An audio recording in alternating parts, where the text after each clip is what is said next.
Chapter 10. The Battle at the Pewter City Gym. Ash, Serena, Misty, and Pikachu stepped into the Pewter City Gym. They were in a very large room that was almost the size of the gym itself.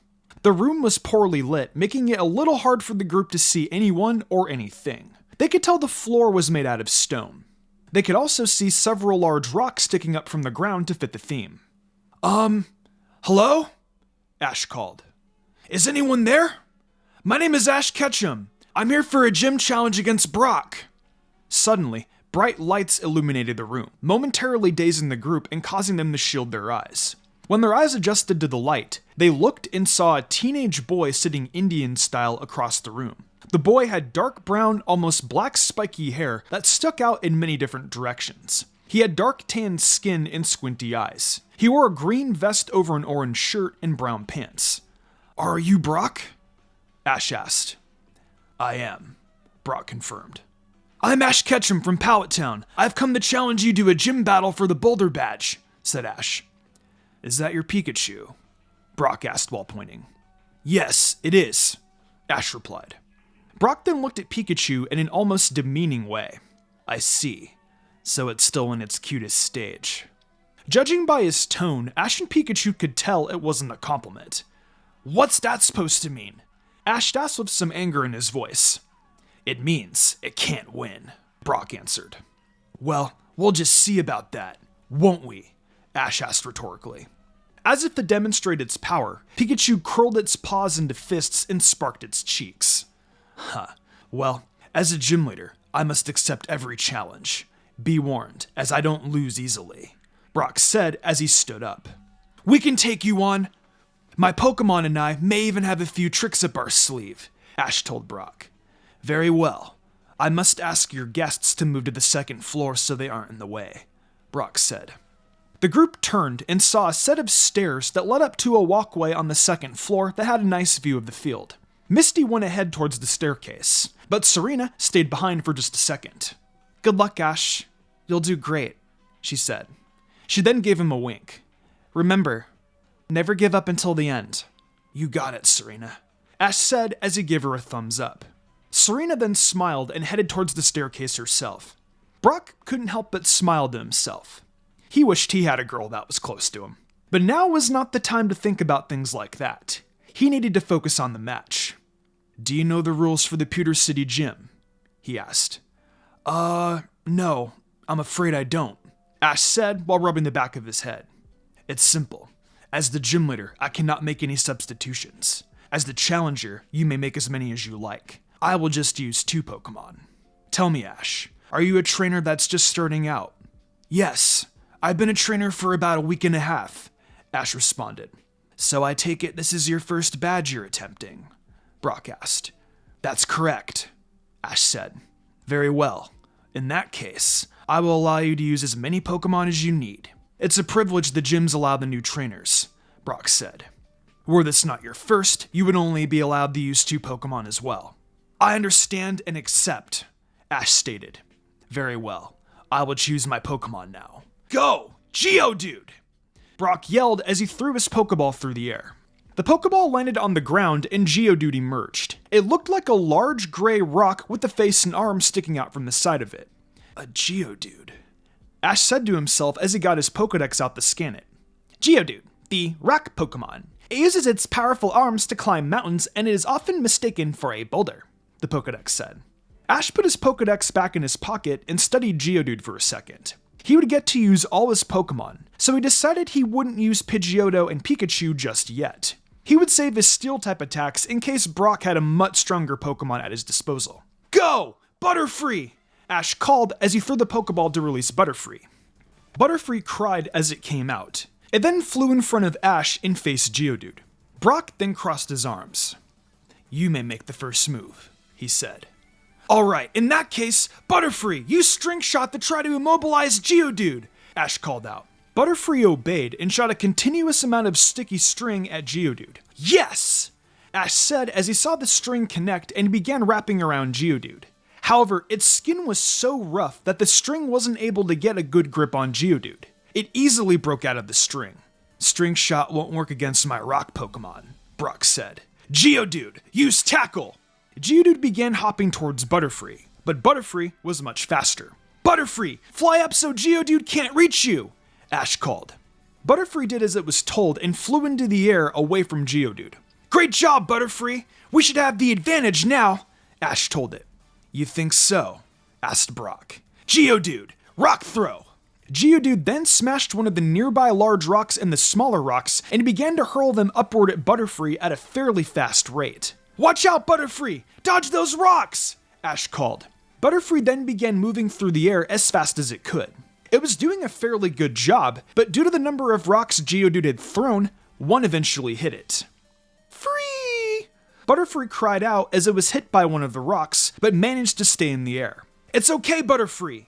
Use your confusion attack!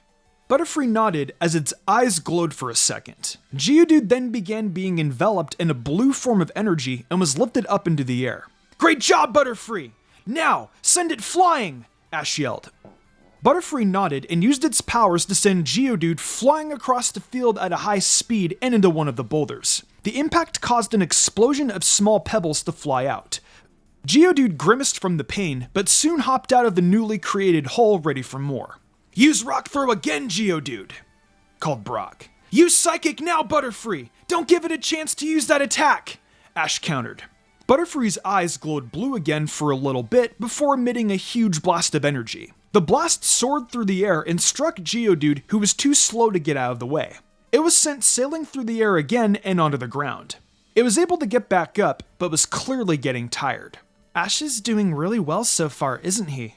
Serena commented as she watched the battle from above while leaning on the rails. He is, but a gym leader isn't going to lose that easily, Misty replied as she watched also. Brock definitely has something planned.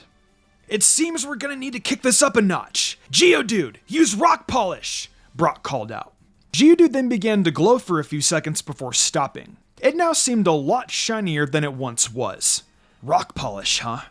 Ash said to himself. He remembered that move was supposed to greatly increase the user's speed. Be careful, Butterfree! Geodude is a lot faster now!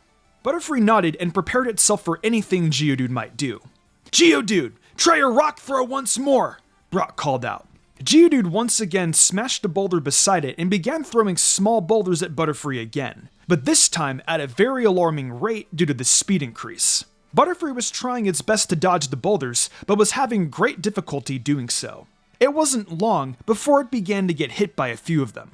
There has to be something I can do to stop those boulders, Ash thought. Wait, I know, he then called. Butterfree, use confusion to stop those rocks in midair! Butterfree stopped trying to dodge the rocks and its eyes glowed. The boulders that Geodude was hurling stopped in their tracks and glowed with the blue energy around them and were suspended in midair. That's great, Butterfree! Now, send all those rocks back at Geodude! Butterfree nodded and soon the boulders were flying through the air again, but this time at Geodude. One by one, Geodude was pelted by the rocks. They weren't doing a great deal of damage because of its rock typing, but they still hurt. Quick, Geodude, use Stone Edge! Brock called. Quick, Geodude, use Stone Edge! Brock called. Through the pain, Geodude managed to summon a massive spiked rock from the ground and chucked it at Butterfree with all its might. It then resumed to be hit by the rocks flying at it. Unfortunately, Butterfree was too busy hitting Geodude with the rocks that it didn't have the time to block Stone Edge. The rock collided hard with Butterfree. Butterfree gave a squeal of pain as it fell to the ground. It then landed and didn't get back up. No! Butterfree! Ash cried. Your Butterfree is unable to battle anymore. You've trained it very well, but it still wasn't enough to beat Geodude, Brock told Ash. Ash grit his teeth as he returned Butterfree. You were great, Butterfree. Thanks. Take a good rest, Ash told it. Aw, Ash lost Butterfree, Serena said sadly. I told you Brock had something planned, Misty said. That rock polish to increase Geodude's speed was all that was needed to make a difference in the match. Ash was thinking about whom he should use next. There was no doubt he would need speed to combat Geodude's rock polish. Fortunately, both Pikachu and Pidgeotto had it. The only real question was if it was better in the air or on the ground. If he sent out Pidgeotto, it would be wide open in the air with nowhere to hide from any oncoming boulders like Butterfree was. On the other hand, while Pikachu would be able to hide behind any rocks in the field, it was at risk of any ground-type attacks that Geodude could no doubt do. After giving each situation some thought, Ash made his decision. "Pidgeotto, I choose you!" Ash shouted as he released Pidgeotto from the Pokeball. "Pshaw!" Pidgeotto cried. A Pidgeotto. They are also weak against rock types. Are you sure that's the Pokemon you want to use? Brock asked. "I'm sure. We may just surprise you," Ash said. "Very well. In that case, Geodude, use Rock Throw again," Brock called. "Pidgeotto, use Quick Attack to get out of the way of those boulders," Ash countered. Before any boulder Geodude threw at Pidgeotto connected, Pidgeotto shot out of the way. Despite Geodude's increase in speed, Pidgeotto was just too quick for any boulders to connect with it. It was able to dart out of the way of all of them. "Excellent, Pidgeotto! Use Sand Attack to distract Geodude," Ash ordered. Pidgeotto then shot towards the ground at amazing speed and flapped its wings to build up some sand from the ground. Then it hurled it in Geodude's direction. The sand hit Geodude squarely in the face, and it began to desperately try to get the sand out of its eyes. "Great, Pidgeotto! While Geodude is distracted, use your gust to send it flying into the air," Ash said next. Pidgeotto then began to flap its wings at a very quick pace. This created a large gust of air that was sent towards Geodude. Despite its weight, the gust of the air was too strong, and it was being pushed back. "Hang on, Geodude!" Brock yelled. It was no use though. Soon, the strong wind lifted Geodude off the ground. It went flying into the air and was now completely helpless. "Use Steel Wing while Geodude is in the air, Pidgeotto!" Ash called. Pidgeotto dove straight at Geodude, who was now falling back down to the ground. Pidgeotto's right wing glowed white, and then it slammed right in the Geodude. "Dude!" Geodude cried out as it continued to fall. It then fell to the ground in defeat. "You were great, Pidgeotto!" Ash praised. Serena smiled from above and cheered. "Way to go, Ash!" she yelled. Ash saw Serena smile at him from down below and gave her a thumbs up. She gave a slight blush, but Ash was too far away to notice. Misty noticed it, however, and smiled to herself. Brock returned Geodude to its Pokeball and gave it a sad smile. "You worked hard, Geodude. Well done. Take a good rest." Brock then turned to Ash. "That wasn't bad at all. Your Pidgeotto has very impressive speed. I'll admit, you're much better than I originally made you out to be. Still, do you think you can handle my next Pokemon?" "Pidgeotto and I can handle anything you throw at us, right, Pidgeotto?" Ash said. Pidgeotto gave a coo in response. "We'll see." "Onyx, go!" Brock said as he threw his Pokeball. The Pokeball opened up and a massive rock snake-like Pokemon appeared. It had to be almost 30 feet long. Ash pulled out his Pokedex again to scan the Pokemon. Onyx, the rock snake Pokemon. This Pokemon's body is as hard as diamonds. It can move through the ground at over 50 miles per hour, said the Pokedex. Ash, Pidgeotto, and Pikachu couldn't help but sweat drop at the size of Onyx. Ash had seen several on television before or from pictures in a book, but to see one in person was pretty intimidating. Misty sighed. Ash really has his work cut out for him now. Onyx is going to be really hard to take down, even if Ash's Pokemon do have Steel-type moves at their disposal. He can still win, can't he? Serena asked Misty hopefully. He can still win, but he's going to have to battle really smart and not make any errors, Misty answered. "Don't let Onyx's size scare you, Pidgeotto! Use Steel Wing!" Ash ordered. Pidgeotto began to fly towards Onyx. Being the big target that Onyx was, the move was certain to hit. What Pidgeotto and Ash weren't expecting, however, was for Onyx to take his hard tail and swat Pidgeotto out of the air like a fly before the move hit. "Pidgeotto!" Ash cried out in worry when Pidgeotto hit the ground. Pidgeotto gave a weak cry in response and slowly pushed itself back to its feet with its wings. The attack clearly hurt, but Pidgeotto could still fight. "Onyx, use Rock Throw!" Brock ordered. Onyx smashed the boulders with its tail and began to hurl them at Pidgeotto. "Pidgeotto, use Quick Attack again to get out of the way!" Ash called. Pidgeotto took flight and darted out of the air before the rocks hit. Onyx wasn't going to let Pidgeotto get away that easily, however. It then began to hurl the rocks upward. Pidgeotto continued to dodge the rocks with its Quick Attack, but Onyx was able to throw a lot more rocks at a time than Geodude, making them much harder to dodge. Ash grit his teeth as he tried to think of something. A full-on attack was no good, unless he wanted Pidgeotto to take another swat from Onyx's tail. Maybe he could try to blind Onyx with Sand Attack. The only problem was Onyx was too big to attack directly, so he would have to cover the field with Sand Attack. Pidgeotto! Use Sand Attack and cover the whole field! Ash yelled. Pidgeotto swooped down and began to whip up sand as fast as it could. Oh no you don't! Onyx, use Stone Edge! Brock countered. Onyx summoned a massive stalagmite from the ground and chucked it at Pidgeotto. Pidgeotto had just finished a Sand Attack at that time and darted out of the way before the attack hit. There was now a huge thick dust cloud covering the field. Be careful, Onyx! Pidgeotto could be anywhere! Brock warned through the sand. Brock and Onyx continued to try to see through the sand until they heard Ash's voice. Pidgeotto, use Steel Wing! They heard. Before Onyx could react, it saw a small shadow shoot out of the sand and collide with its face. Onyx roared into pain as the Steel Wing connected. Pidgeotto then darted back into the dust cloud. Great Pidgeotto! Use Steel Wing again! Ash hollered. Pikachu darted out from the cloud with its wing glowing, and Onyx took another Steel Wing to the face. By then, the dust cloud was gone and Pidgeotto was once again exposed. Let's use that strategy again, Pidgeotto! Use Sand Attack! Ash said. Not so fast! Onyx! Grab Pidgeotto with your tail! Brock ordered. Onyx reached out with its long tail and snatched Pidgeotto before it could get away. Now! Bind it! Brock said. Onyx then began to squeeze Pidgeotto in its rock-hard tail. Try to break free, Pidgeotto! Ash called. It was no use though. Onyx's hold was too tight. Pidgeotto was clearly struggling and in a lot of pain. Ash could only imagine the pain Pidgeotto was feeling as Onyx's squeeze began to get tighter and tighter. It was soon Ash knew he had no choice. He couldn't be reckless. Brock, stop! Pidgeotto's had enough! He called. Very well. Onyx, release Pidgeotto. It is now out of the match, Brock said.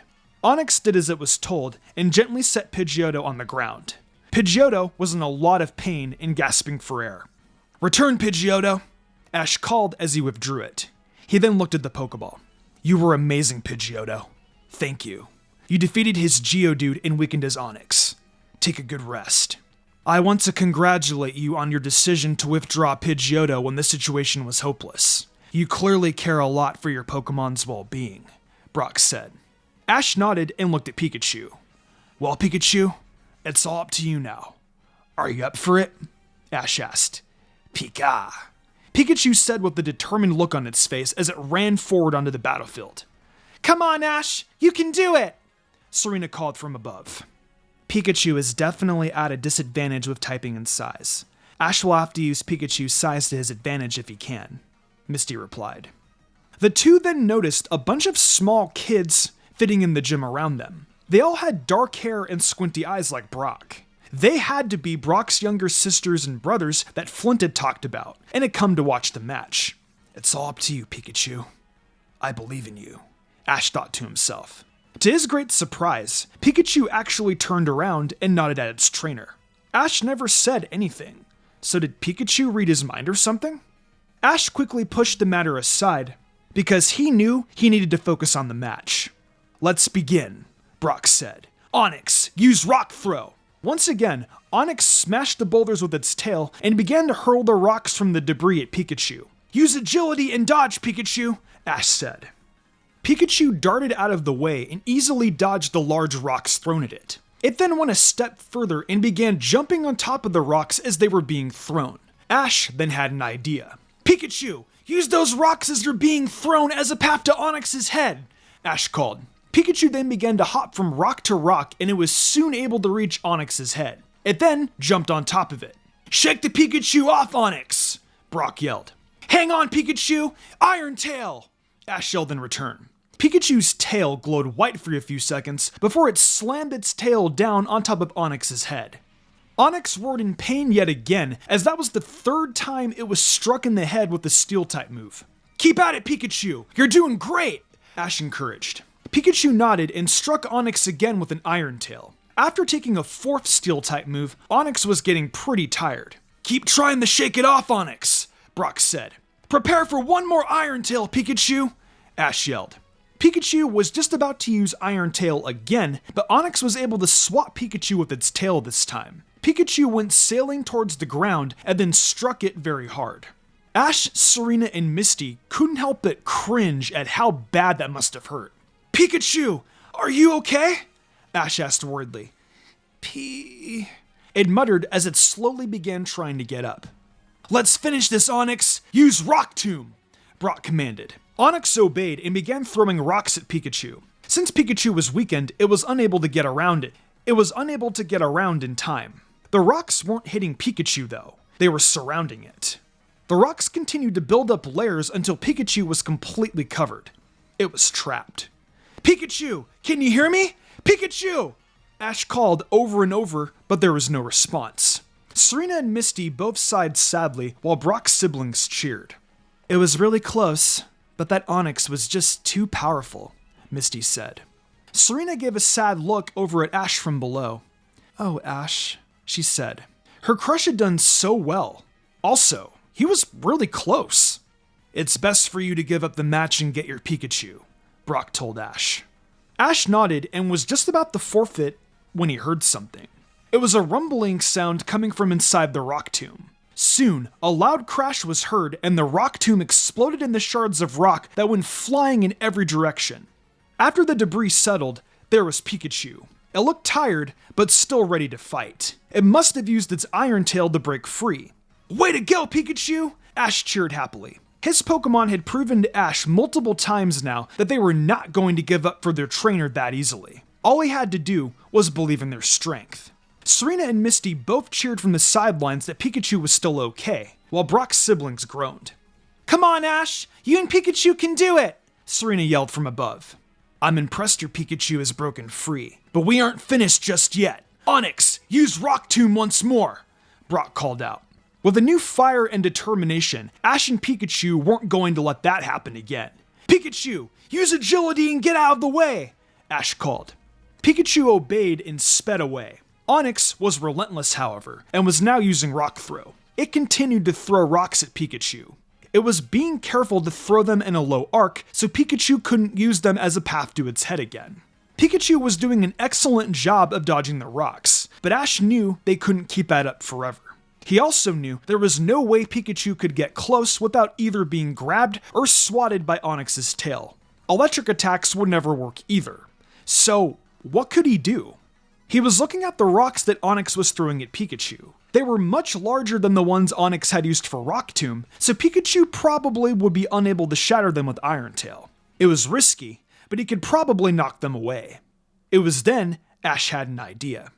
"Pikachu, use Iron Tail on those rocks and aim for Onyx!" Ash shouted. Pikachu stopped what it was doing and prepared an Iron Tail. Those rocks looked intimidating while they were flying at it. Pikachu was unsure if it had the power to push away those rocks. But Ash trusted it, so it would trust in itself.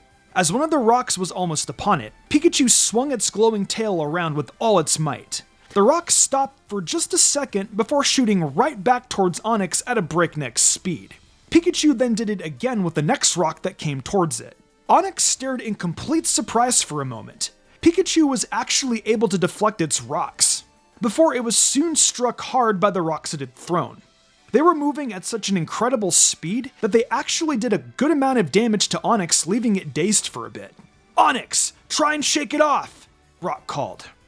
Ash knew he had his chance now before Onyx recovered. "Pikachu, use Quick Attack to get to Onyx as fast as you can, and then follow up with an Iron Tail!"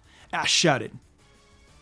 Pikachu shouted as it darted forward towards Onyx. Once it reached Onyx, it leaped high into the air as its tail started to glow white. Pikachu was going to make this one count. It then swung its tail around in a full spin and struck Onyx with its Iron Tail right in the middle section. Onyx roared in pain as the impact knocked it backwards. It then collapsed onto the ground. "Onyx!" Brock cried. Onyx was struggling to get back up, but was unable to and then collapsed again. This time, it didn't get back up.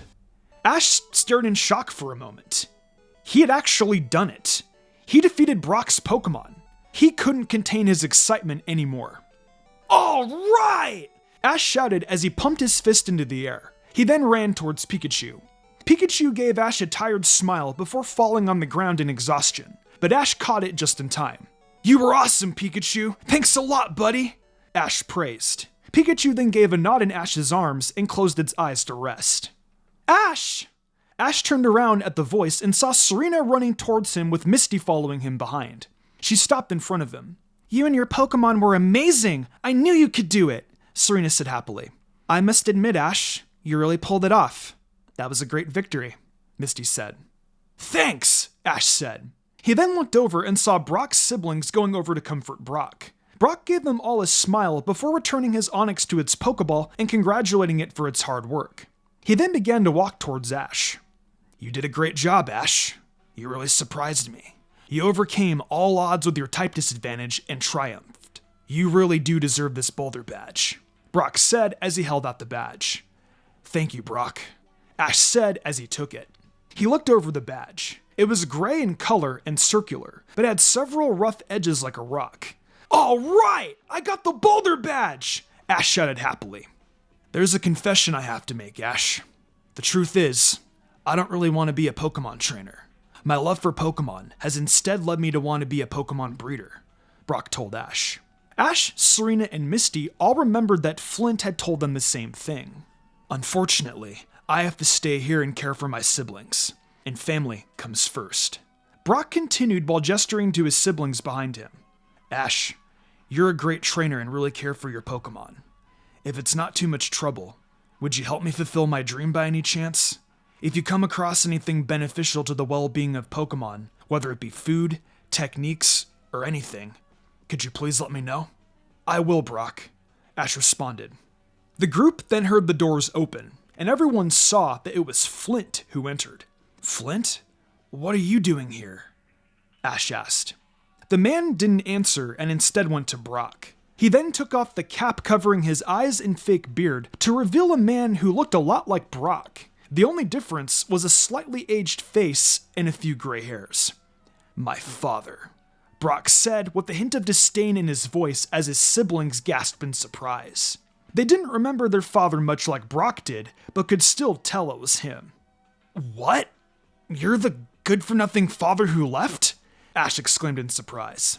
"I am," Flint answered. He then turned to Brock. "Brock, you should go and follow your dream to be a Pokemon breeder. I will stay here and care for my family in the gym like I should have been doing.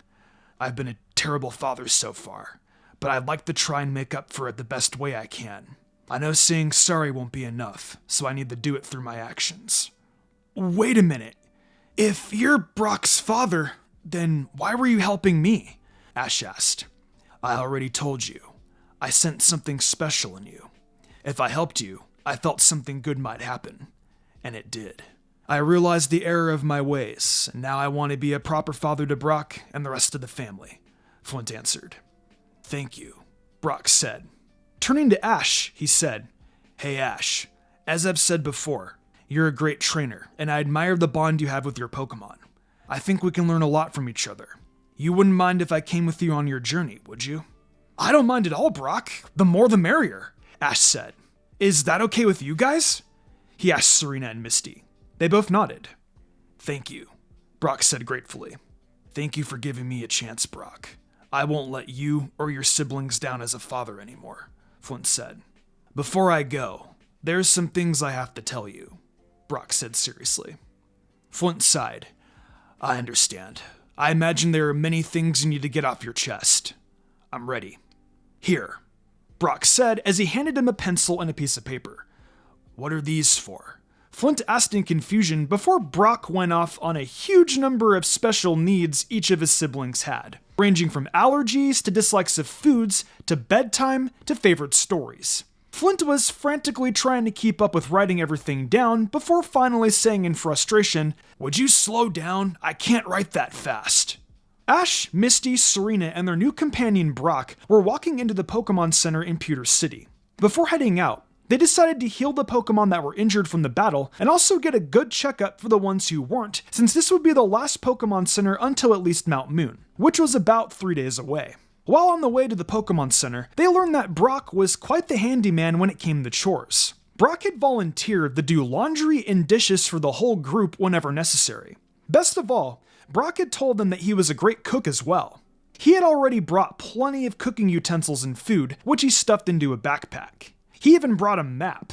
Ash volunteered to carry any remaining in his own backpack, with Brock wanting to do permanent chore and dinner duty. Traveling on the road would be much easier from now on. However, despite all of Brock's good qualities, they were about to discover a major flaw in him now that they were at a Pokemon Center. "Nurse Joy!" Brock cried in delight as he ran up to her. "Oh, hello, Brock. Are you here to heal your Pokemon after a gym battle?" Nurse Joy asked pleasantly. "I am, but I came to see you as well. Perhaps we can get together for dinner later. You are the girl of my dreams after all," Brock said in a goofy voice. "I'm sorry. I'm afraid I can't. I'm busy for the rest of the day," Nurse Joy said while sweat dropping. Since Brock was a regular at this Pokemon Center, she was used to his advances by now. Brock got a dejected look on his face and sulked while the group came up behind him to the desk. Needless to say, they were surprised at Brock's behavior just now. Brock? Are you okay?" Serena asked a little uncertainly. "No. I just got rejected by the most beautiful woman in the world," Brock sobbed. The group gave a questioning look to Nurse Joy, who mouthed the words, "He's always like this," to them. She then gave a smile to let them know Brock would be fine and that there was no need to worry. So anyway, we came to the Peter City Pokemon Center so we could get our Pokemon healed and checked out real quick," Ash stated, still in a bit of shock from Brock's personality change. "I'd be very happy to." Nurse Joy smiled as she took the group's Pokeballs and Pikachu from Ash's arms and headed to the back room with Chansey. "Nurse Joy," Brock trailed sadly as he watched her go. "Oh, get over yourself, Brock," Misty said in annoyance. "I can't." Brock trailed again in a dejected tone, causing everyone to sweat drop. After a few minutes, Nurse Joy returned with a set of Pokeballs and a Weepinbell. Nurse Joy set the Pokeballs and Weepinbell down and called out, "Paul, your Pokemon are healed and are ready to go." The group turned to see where she was looking and got a surprised look on their face. It was the same purple-haired boy from earlier. Had he been here this whole time and even saw the whole scene with Brock? The boy known as Paul walked up to Nurse Joy. He didn't even spare the group a glance despite them staring at him. He gave no indication he even met them before. "Thank you, Nurse Joy," Paul said, giving them a bow before Nurse Joy returned to the back room. Paul took his Pokeballs and glared at his Weepinbell.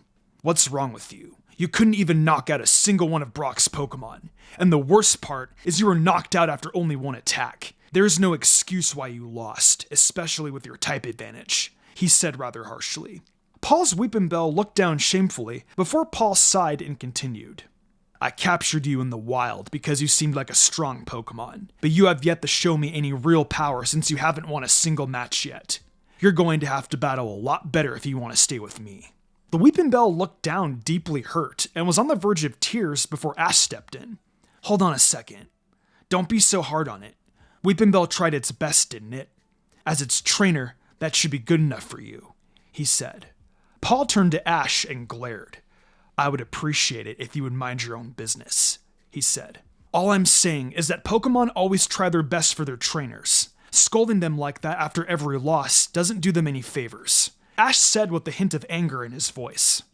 "That's all fine, but this Weepinbell has such low stats that it should be thankful that I'm training it in the first place," Paul scowled with disdain. "What do you mean by low stats?" Serena asked. "Seriously? Didn't you know that you can scan a Pokemon with your Pokedex after you capture it to learn what moves it has as well as its stats? That's the only way to get the best type of Pokemon around. You capture a few types of the same Pokemon and scan their stats. Keep the best one and release the others. That's how I train," Paul said. Ash grit his teeth. He couldn't believe this guy. "Well, you know what I say? Any Pokemon that you train can be strong, no matter what their stats are," he said angrily. Paul put his hand in his pockets and smirked. "What's so funny?" Ash asked. "You and your naive way of training Pokemon. If you always capture the strongest type of Pokemon around, it saves a lot of headache later on if they are already strong enough," he said. "That's terrible. You should be ashamed of yourself," Misty said angrily. "How long have you been a trainer?" Paul asked Ash, completely ignoring Misty's comment. About 11 days, Ash responded. You should have captured at least 4 Pokemon by now. Why don't we have a Pokemon battle to figure out who's right? Paul suggested. You're on, Ash said with fire in his eyes, but it died down quickly. But I, only have 3 Pokemon right now instead of 4. Are you kidding me? Forget the battle. I'm out of here. Paul said with contempt. He then returned his Weepinbell to its Pokeball and walked out of the Pokemon Center, not even giving the group another glance. The group was all watching him go with anger on their faces, but it was Ash who seemed affected the most. He was gritting his teeth and his hands were shaking. Serena noticed this and realized that she had never seen him so angry before. Not even Gary Oak had ever made him this mad. Ash, she said as she put a hand on his shoulder. Ash turned to look at her. I'll be fine, Serena. I just can't believe someone actually trains Pokemon that way. It's horrible and not fair to the Pokemon. You saw the way he treated that Weepinbell. I feel really sorry for it, he said. He was like that when I battled him earlier also. When I knocked out Weepinbell of Geodude, he just returned it and called it useless before sending out his next Pokemon. There's no doubt he's a strong trainer, but I almost didn't want to give him the Boulder Badge. Brock said. He seemed to have recovered from the Nurse Joy incident. It's wrong, Ash said before the group heard Nurse Joy's voice behind them. Here are your Pokemon, everyone. All your Pokemon are in tip-top shape, she said warmly. Pikachu smiled and hopped on Ash's shoulder. Ash smiled back and scratched it behind the ears. Thanks, Nurse Joy. Ash, Serena, and Misty responded, ignoring Brock, who seemed to get a goofy look on his face again. So, are we headed to Mount Moon from here? Serena asked once they put away their Pokeballs. I'm ready if you guys are, Misty said. Me too, Brock added. Hold on. There's something I have to do first, Ash said while stopping them. He then set Pikachu on the ground and released his other 2 Pokemon. Butterfree and Pidgeotto then came out of their Pokeballs. Ash knelt down and gave them a serious expression. I just wanted to let you guys know that I really appreciate all the hard work you do.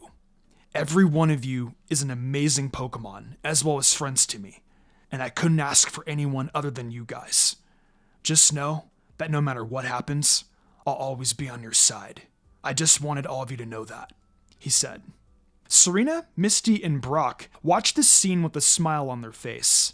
Ash had an incredible bond with this Pokemon. Following his example, Serena let out Nidoran and her Charla before kneeling down and expressing to them how thankful she was for their help as well. Ash and Serena's Pokemon nodded, but also had a questioning look on their face. They knew their trainers appreciated them and were thankful for their words. However, they also wondered what could have made them to decide to say it now of all times. If only they knew what their trainers had just witnessed.